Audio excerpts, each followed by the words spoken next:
The winner to organize the 2022 FIFA World Cup is Qatar.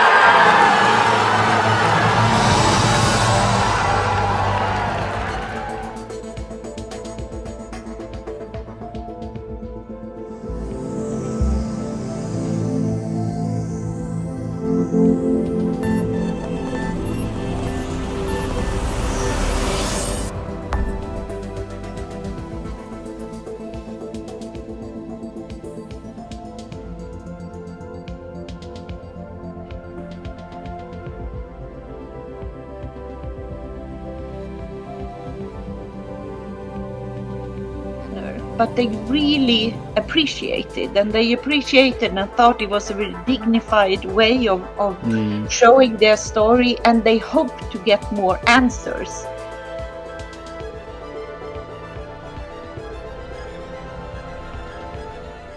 Hello and welcome to this special edition podcast for the Anglo-Italian podcast. My name is Adam and I'm delighted to say that we are joined by the Cards of Qatar, but no other than the co-founder, that is Britt Stakston. So Britt, delighted to have you on this special episode.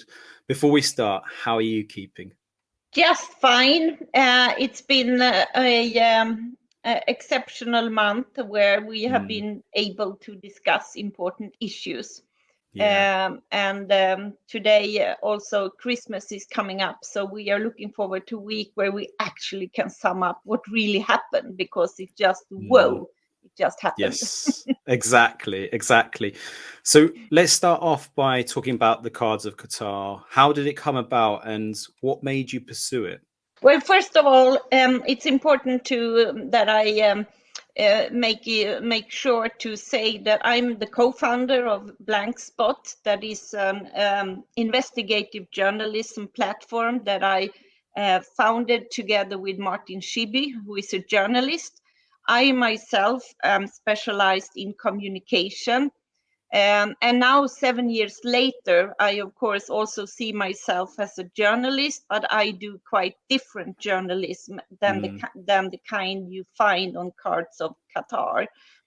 So, but what we wanted to do is that for 3 years ago, we were thinking about how should we raise awareness and talk about migrant workers in general. So that was because we are a investigative journalism platform focused on, we write a lot about the development of democracy in, for example, in the regions of Ethiopia and Eritrea. And now we're also looking into conflicts in Nagorno-Karabakh and those kind of blank spots that maybe are not that much reported on a daily basis. So we were looking for a way of talking about the issue of poverty and migrant workers and what role they play in the world economy. So that was the overall background. And then, of course, with the World Cup coming up, and since we started as a crowd-funded platform, today you can subscribe. It's sort of like, but we are very used to crowdsource, but not only money, but also knowledge, and maybe find ways of reaching out to a broader audience. And then we, for 3 years ago, had a very intriguing meeting together with Patrick Arneson, who is one of the founders of the football app Forza Football. And since they are also interested in issues of human rights, although they may work on that issue on a more activistic level, we do journalism. But it was obvious that we could do something together. And they also have a new crowd for us. They have 2 million football fans who use their app all over the world. And that would be some sort of new audience for us as well. But Forza was also interested in journalism and also have worked a long time with these kind of issues on corruption within FIFA, equal salaries within the football field, and all those kind of issues. So we saw really what we could do together. And what we then do is, of course, send people out, boots on the ground, as Martin Schibi, the editor of Chief, always talks about. So he coordinated the team of local journalists in Bangladesh, Nepal, and India to really find out and get perspectives and go beyond the statistics, because those figures of how many have deceased or not is not really, you're not coming anywhere, especially not when you have Qatar that on one hand say 3 maybe, and then you have this article that has been quoted so many times that the Guardian made with 6,500 deceased migrant workers. So we wanted to go beyond that and really show the people behind the statistics. So that work has been going on for 2 years then, 2.5 years, and both together with local journalists. And then finally, when the pandemic restrictions made it possible, Martin Schibi was able to travel to Nepal to meet some of the families to some of the migrant workers that have deceased while working as migrant workers in Qatar, and thus being part of building the infrastructure in this World Cup that we have just seen. Yeah, exactly. So yeah, we're just recording this on the evening that Argentina have been confirmed as the World Cup winners. And I have to just say, just applaud you guys, because you've got such a clever way of articulating these stories. And it's been, I think for us as a podcast, we've kind of felt like at the end when we do our little call outs of the Cards of Qatar, we kind of find ourselves emotionally like downtrodden because of the stories. Like it's brings it to life. So massive kudos to you and your team, because it's amazing. So yeah, and thank you to you. I think it's really special, although we have tried to get this podcast recorded earlier, but somehow it's really beautiful to do this on this evening, and we would like to thank you. And what happened with how we then decided to tell the story is, as you said, through football cards. And that is then, as I also had a time to parallel as this long time of finding these stories, verifying the stories and translating the stories, etc. We had time, and that is not always the fact that you have time to think about how should we then communicate and tell these stories. And then it was sometimes the really easiest ideas do mean a lot, and going to think of the football cards is not far-fetched at all. I mean, exactly. using football cards with the statistics of players, and then do that instead with facts of some of the migrant workers seemed like such an easy and natural thing to do. And we were really careful with every little detail on the cards that it shouldn't be, that it should be very similar to the traditional football cards, but it should also show them and their family a huge respect. And what you can do is that on the back of the card you find the short story, and then if you go to cardsofqatar.com, every single story is in a longer version where you can find out more about this person and his family or her family. So and also the digital cards, of course the dream situation would have been to be able to print them and have them in every store or all over the world where the Panini cards are sold.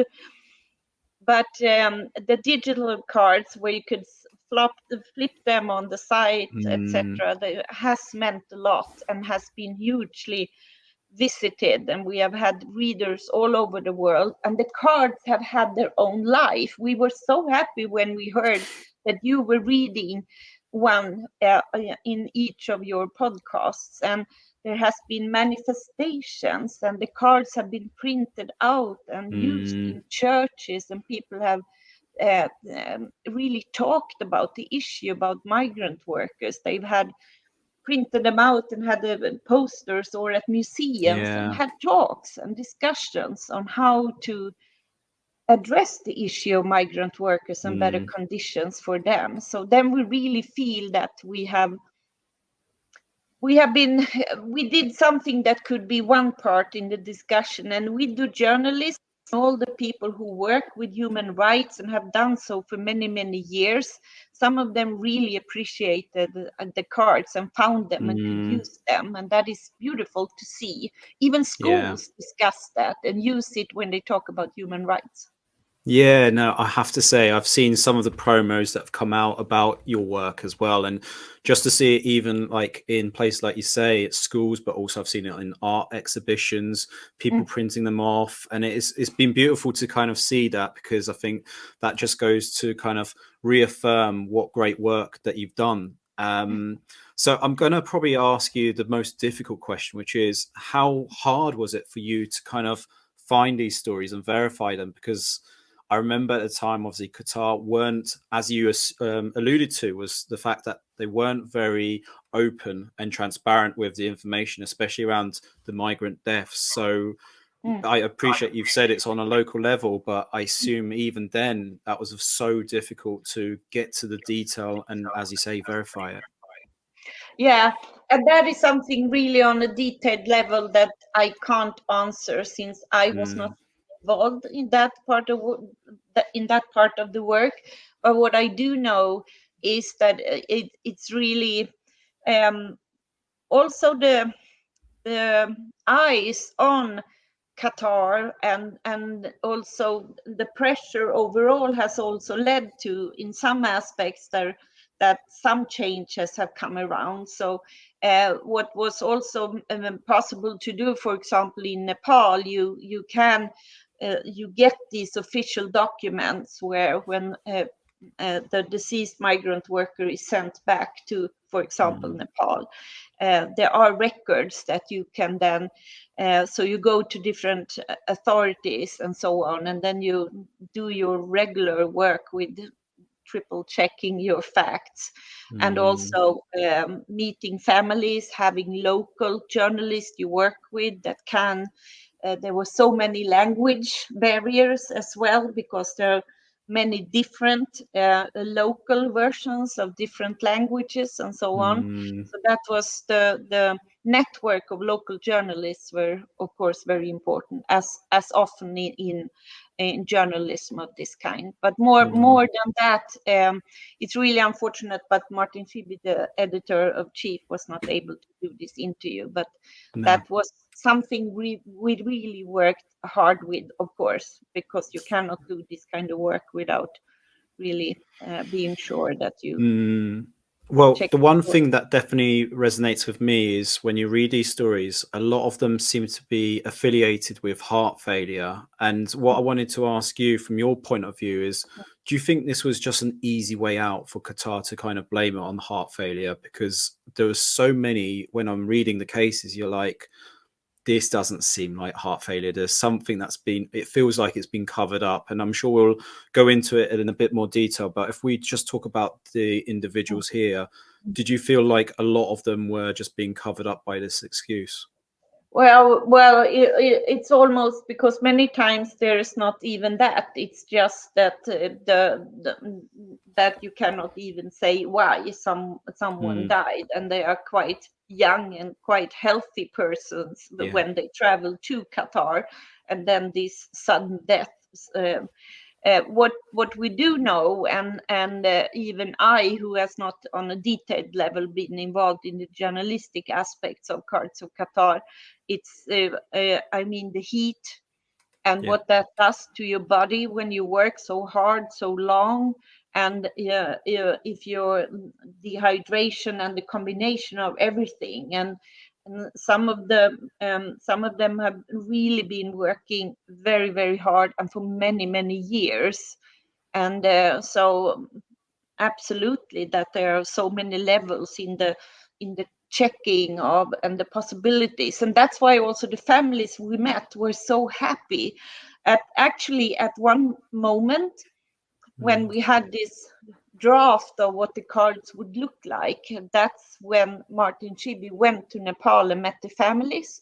And then suddenly, I suddenly realized, what if they absolutely do not like this way of having their sons or partners um,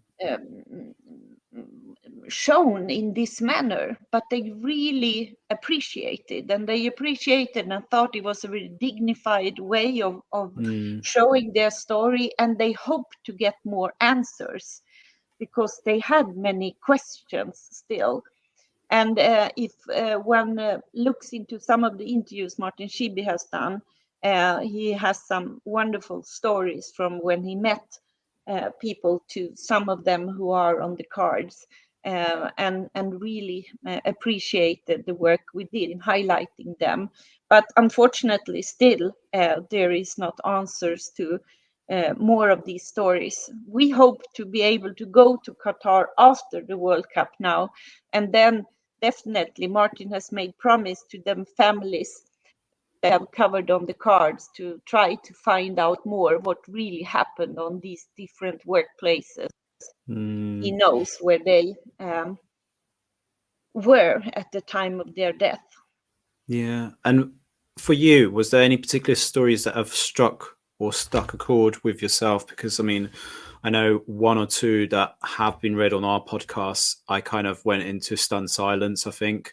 And I kind of put myself thinking, what if that was me? What if that was my family? And I can't imagine what pain a lot of these families are going through, especially the ones that haven't got specific answers, where like this excuse is being labeled.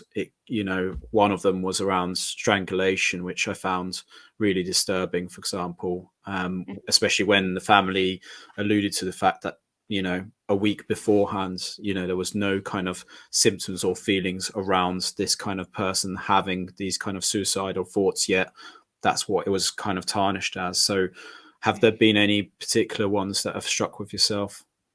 Now, I think, as you say, first of all, the suicide aspects, that it's also something that we will write more about now when the World Cup is over. The long-term effects of being away from your family for such a long time, and then often when you come back, um, um, there are many suicides amongst migrant workers, so that's an issue we really want to look into, and what that does with yourself when you're away, and also living in that kind of a country as Qatar is. It's in many ways just a very extreme world or country, and then you come back to your own reality after these very hard ways of working and being seeing your whole family grow up and so on.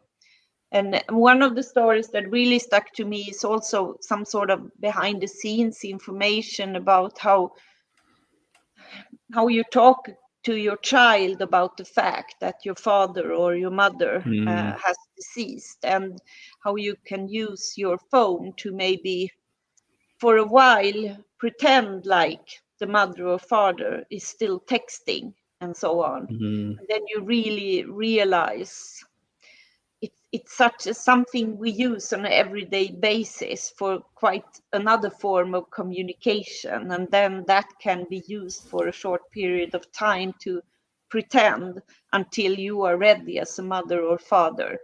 And for integrity reason, I will not tell what story, but those kind of aspects really tells us the many dimensions behind every person that we have highlighted. And we hope to get more stories, and we did not get it during this time now, but I think the site will still be up, and it takes time to verify the stories, but we will still keep on telling the stories of migrant workers, and in Qatar, but also other countries.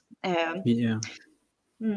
Yeah, I mean, this is the one thing that I wanted to kind of ask you as well, because Hassan Al Tawadi, who's the Qatar Secretary General, he used the slogan of unrivaled opportunities. And I wanted to kind of put this to you in kind of the information that you've seen and over the period of time. Do you think conditions have improved in Qatar for migrant workers, or do you think we've just been brainwashed? Because it certainly, like, I was expecting a lot more stories to come out as soon as the tournament started, but then we started to hear rumors of these migrant workers being sent home, like Yeah. just plainly being sent home, just to ensure that these stories never crept up. And I think for the first week of the tournament, we started to see almost the silence of FIFA as well, and that started to raise alarm bells for me personally. So do you feel that anything has improved in Qatar? Are we giving it an injustice, or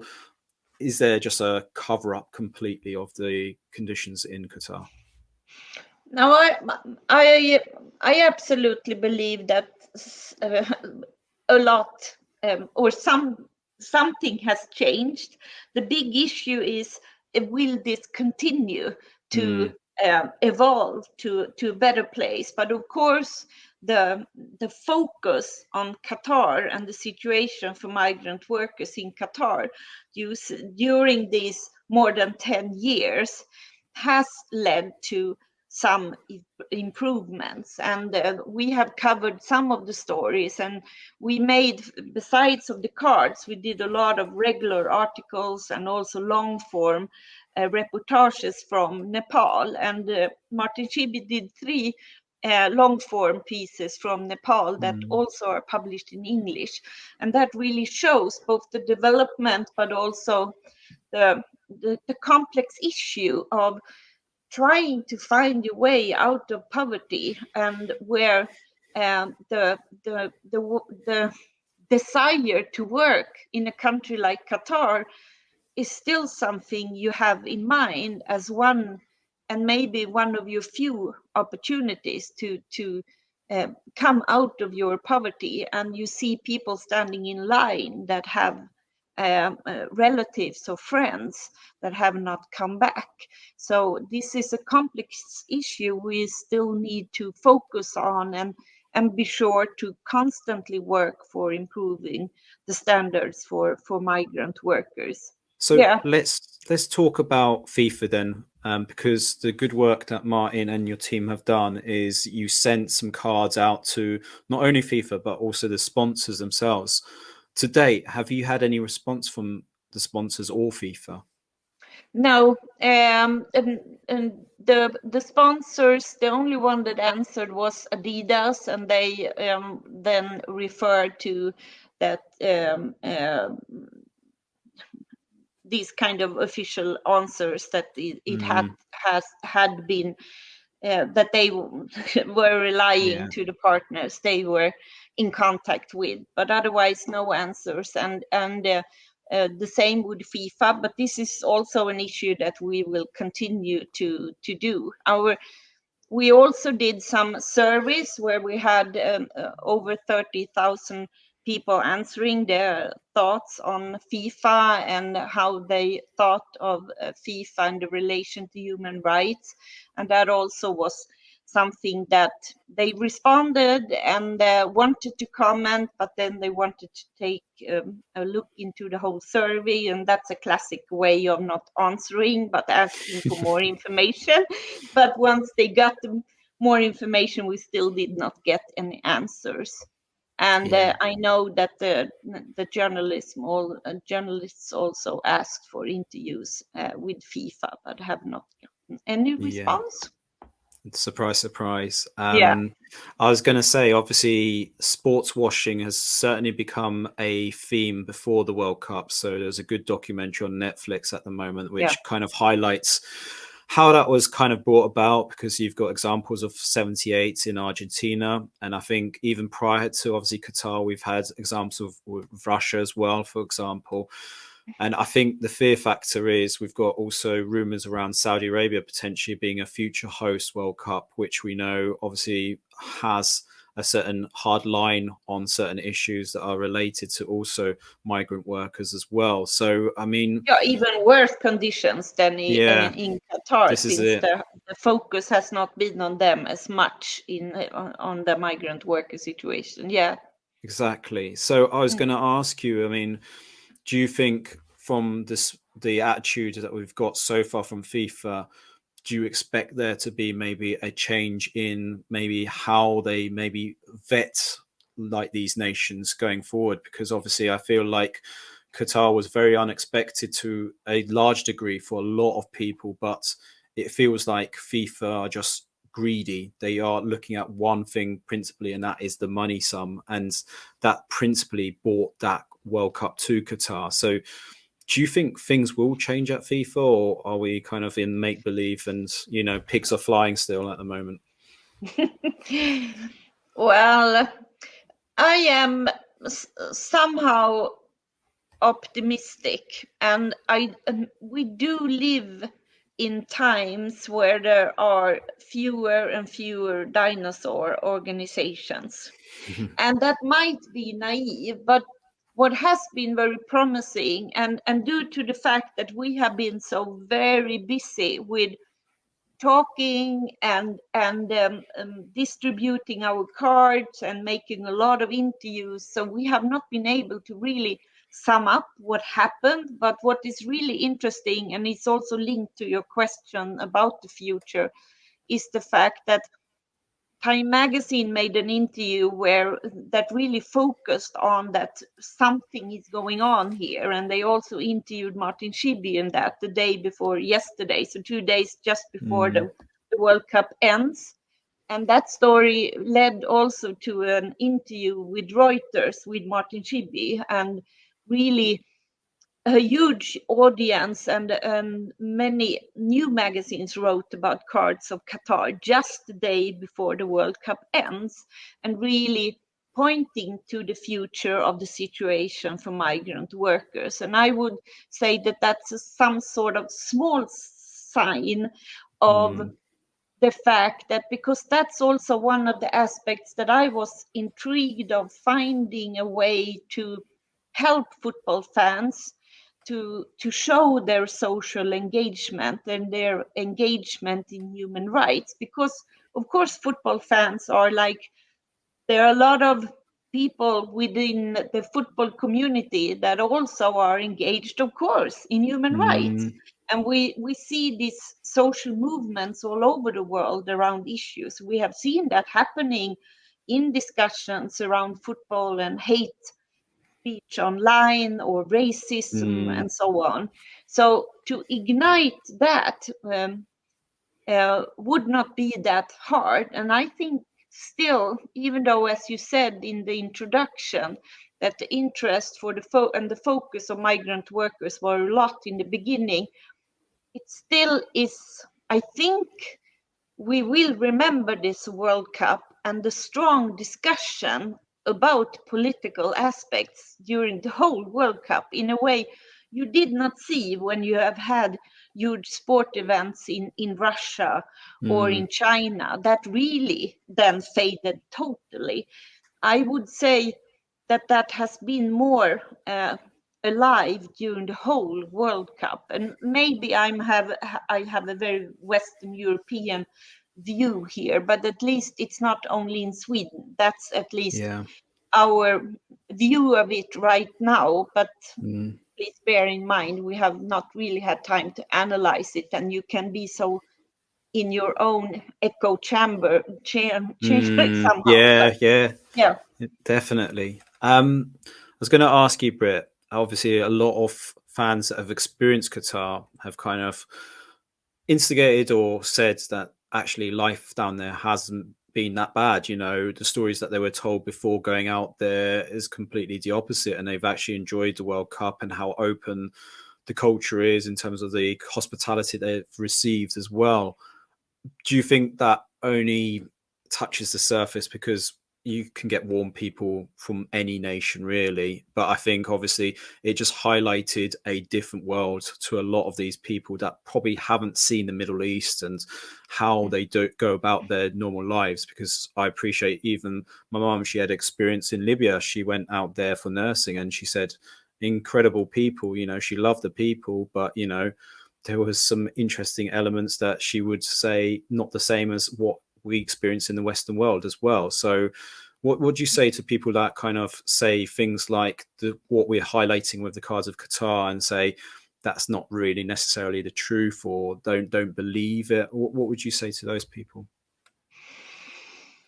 Well, first of all, since I have not been in Qatar myself, and not during the World Cup either, um,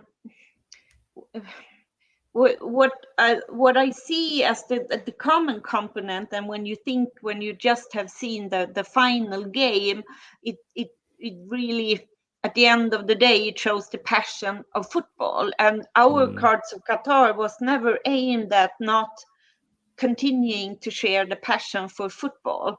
And of course, that must be also the fact that it was these kind of you have two of the superstars within football that are the top nominated in the end of the game and so on, and that can of course be seen as something that Qatar probably is very happy for, how the World Cup turned out, as some sort of regular and very very historical final game as well, that a lot of people will remember forever. However, I think one must have been blind if you don't see the other aspects, and it has been a bother all time for and the mix of having the political discussions and then watching the games. And I think that is something that people still have seen. And I mean, you are in a country where it's extremely expensive, and it's a lifestyle that I do think that people reflect over and think how things have. How is this possible? It's a very small country, and how has these hotels and the infrastructure been built and so on? I do think that the general awareness and insight of the situation of migrant workers and their conditions have been highlighted, and in a way that really shows that you should continue to do that and follow the development of what goes on in the next World Cup or in any sports game and so on. And even if I didn't answer your question that clearly about FIFA, but I do think that time is out for those kind of organizations that do not find a really sustainable long-term way of working and ensuring human rights.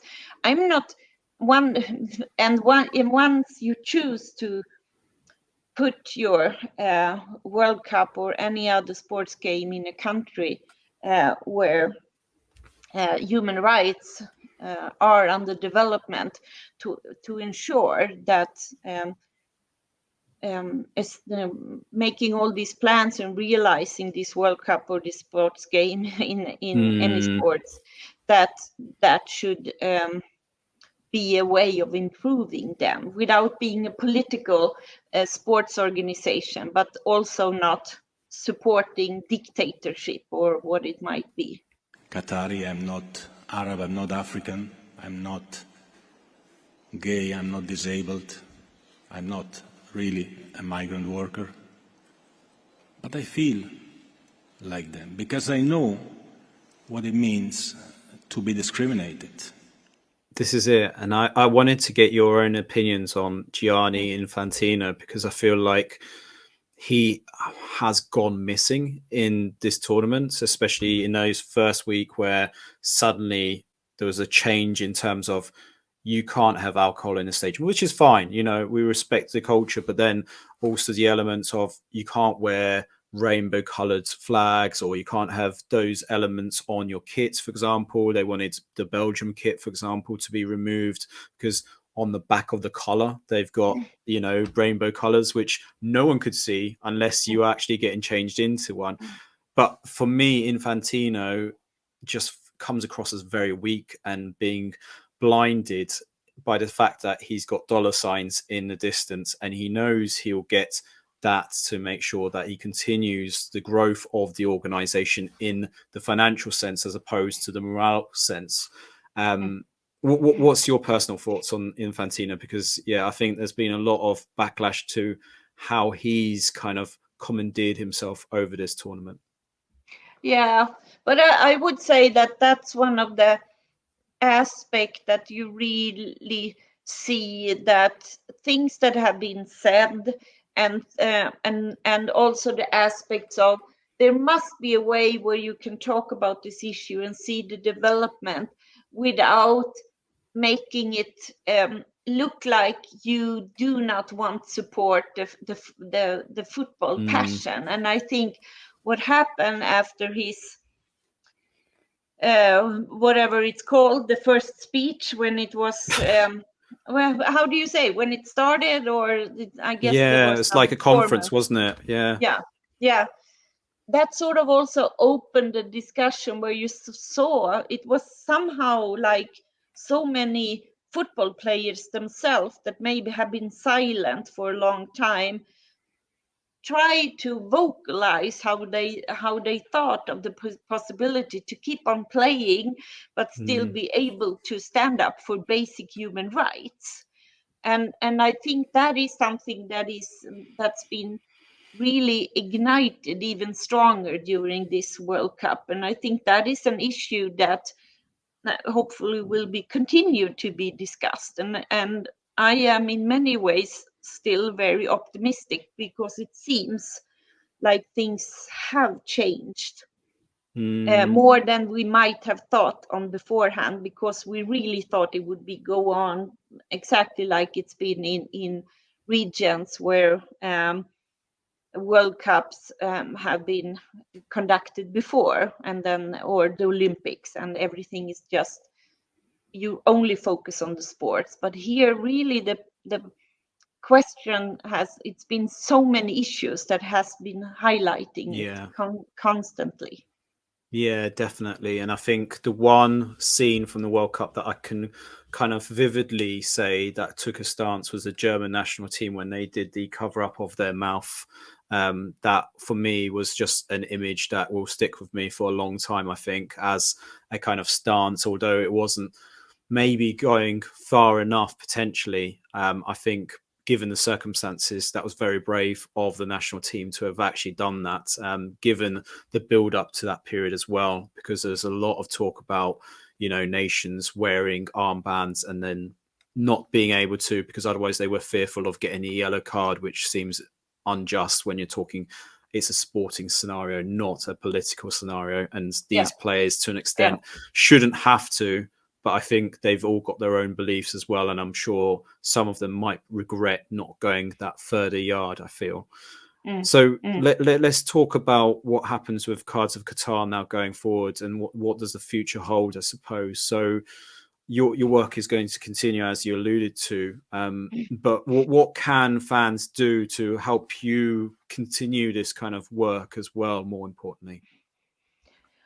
Well, they could absolutely keep on reading the stories if they haven't had the time yet to go to Cards of Qatar and both see the stories of the migrant workers and the long form reportages that really show this complex issue. And then we want to find more cases of migrant workers, and we'll continue reporting, and we will, Martin Schiebe will continue to try to get to Qatar so he can follow up his promise also to the migrant, to the families of the migrant workers, to understand more on what really happened to their loved ones. And then also look into, as you said, other regions where the issues of the migrant workers are not as well known, but maybe we even travel easier to Saudi Arabia, for example, than to Qatar, maybe, if you look on regular tourism and so on. And also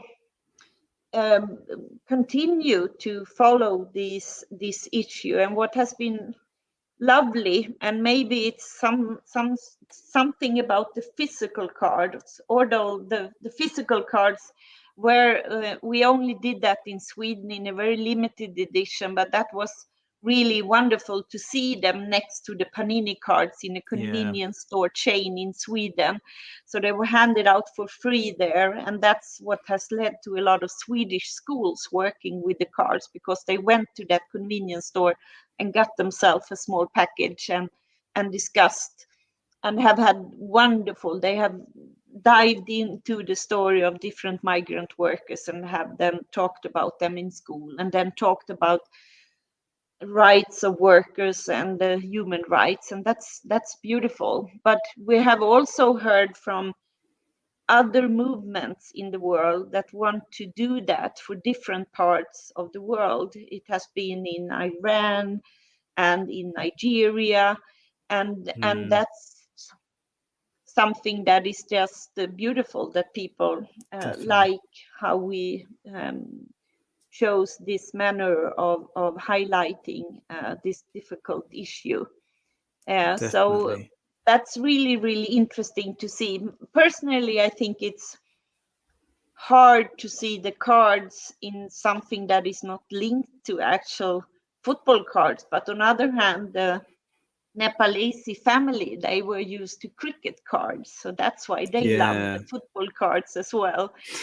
So that it probably can be used. And what we do, our content is always published under a Creative Commons license. So if one is an NGO, please just use our texts and use them in a way as long as they credit us and don't remix the content.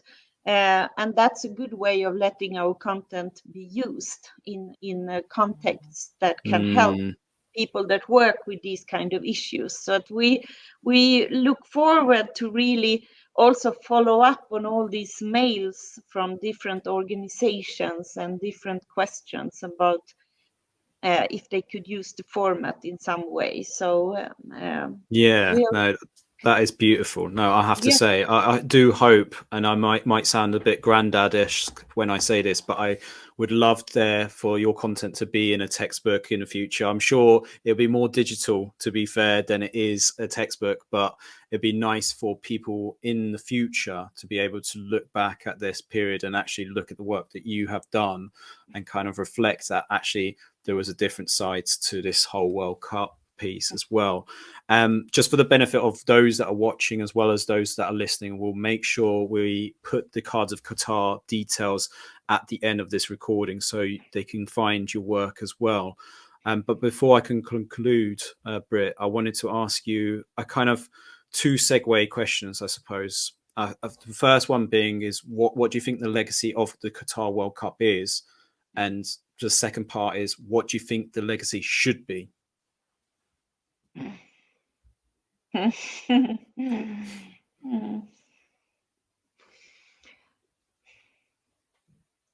So we start with the legacy, what the legacy is. I think, this is really, as said, this is before analyzing everything, but I think this is also the night of this really exciting final game.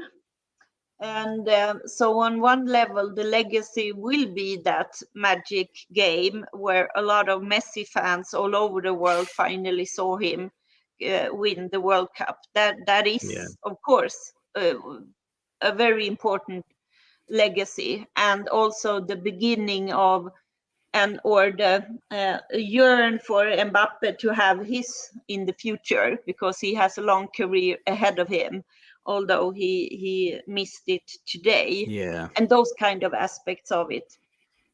But this might be very also based on myself having worked and looked at the game at the same time. I do think that the politics is part of the legacy as well. With a huge reservation that I do think that has been in a lot of the Western European countries.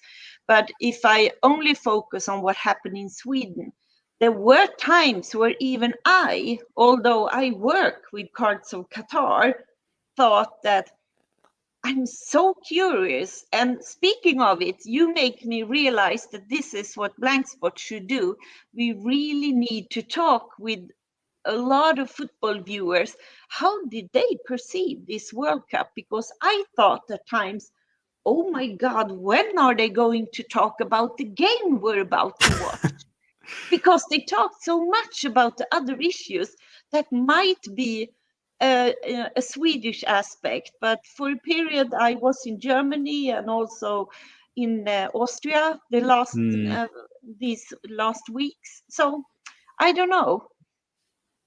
Yeah, no, So definitely. I think just to give you a perspective of the UK, we saw a lot of it being part of the intro. So, for example, the ITV channel, for example, didn't show the opening ceremony and only went to the football straight away. They didn't want to give it the time. But also Gary Lineker, who's the famous England ex-striker, he kind of, as part of his intro, said around the theme of, we are here, but only on sporting grounds, not on the other side, on the other political kind of points as well. And he kind of almost with every kind of episode in terms of the football that took place, he kind of had a little bit that kind of instigated this kind of thought process. But I think towards the end, it got a bit more kind of footballing style. And therefore, I think at least it was highlighted at the very beginning. For a lot of football fans, that got a bit irritating because they didn't necessarily believe that they should be highlighted. But I think on the whole, it was generally kind of well received, certainly in the UK. So it was one of those that I feel like we still don't believe half of the stories that have come out, and we think there's still more hiding in the background. And yeah, I'm hoping we hear a lot more as this kind of World Cup concludes, really, I suppose. So yeah, I suppose it'll be interesting to see what this legacy actually turns out to be, but I'm hoping it's a fruitful kind of, maybe just a kind of thought process around how maybe World Cups are awarded in future, and maybe a bit more antagonizing around the organization and how people should be treated. Definitely. Which I think is massively the legacy should be and must be that these kind of corrupt organizations are they need to be questions, and we need and football players should use their voices more. They have a huge opportunity, and it doesn't mean that you go political in a sense. What you do is that you represent human rights, and you really should. It's obsolete to run those kind of organizations in that way, and really I hope that will be the legacy of this World Cup as well, that we have gotten too many signs that things need to be changed. Once again, a lot of people would say, but that doesn't mean that we can change it now. It's about time, and it's obvious you need to take responsibility, as we do in all other aspects. We live in a global world, everything is interconnected. We need to take responsibility together, and I think that could also be the legacy of this. I think more has changed than I thought would be possible when we started for 3 years ago, although we saw when we talked with unions and so on that have been supporting and trying to help and so on. Let's follow up. Journalism can do their part to keep on looking at these kind of issues even when the World Cup is over. and the people that work with human rights should continue to do their work and not forget about the migrant workers in Qatar just because the game is over now. No, definitely. Well, Britt, absolutely amazing to have you on this episode. Many thanks, really, just for giving up your time to talk us through that. And it would be great if maybe in 6 months or a year's time we can maybe pick this up and kind of work out what the legacy is, and maybe answer if we've got any more kind of answers to the migrant workers and what the true state is. I mean, that would be beautiful if we could actually kind of conclude it and give it a bit more justice. I think that's the key word here, is justice, really. So thank you very much for your time. And all I can say is, people, make sure you look at the Cards of Qatar. So many thank you to Britt. And thank you. And as said, we appreciate it so much that you found us and that you really highlighted and showed that respect to the migrant workers that were part of the building of Qatar. Thank you very much. Thank you.